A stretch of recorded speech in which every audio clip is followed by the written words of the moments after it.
Hi, my name is James Cipolla. I'm one of the trauma surgeons at St. Luke's University Trauma Center. Tonight we're here at SteelStacks Arts Quest Center to honor two patients, Vera Barnes and Lloyd Moyer. I was the physician for Vera Barnes. Vera Barnes was in a terrible car crash in March of 2015 just outside of Lehigh Valley Airport.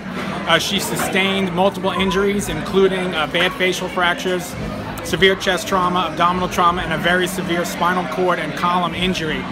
Initially, when she came to the hospital, she was stable, and we thought that we should stabilize her spinal cord injury because she was at risk of paralysis. When we took her to the operating room to do that, she lost her blood pressure and her heart rate, and she coded.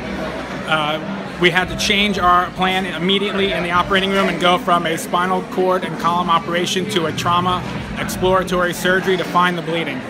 We were able to do so because of the expertise of the operating room staff and the anesthesia team and the trauma team at St. Luke's. We were able to find and stop the bleeding, and subsequently Vera did very well. She's underwent the spinal surgery she needed, and after that, after about 2 or 3 weeks, she was back to walking again. A lot of that has to do with her spirit to live. If you've met her, she's a very vibrant and feisty 82-year-old woman who sustained a significant trauma that for most people would have rendered them incapacitated for the remainder of their life, and she was going to have none of that. She did awesome. She fought hard to get back to where she is, and now she's driving again, she's exercising, she's back home with her family. We're extremely proud of her. The other patient was Lloyd Moyer, who was in a car crash in Christmas time of 2015, and he sustained severe intra-abdominal injuries and also came in bleeding to death.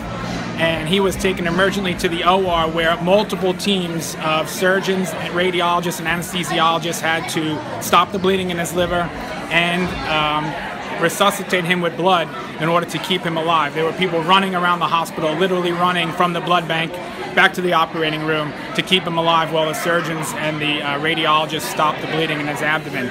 He spent probably almost 2 months in the hospital suffering from complications from that crash and from that surgery, but eventually he regained his consciousness. He had 10 operations. After all 10, he recovered.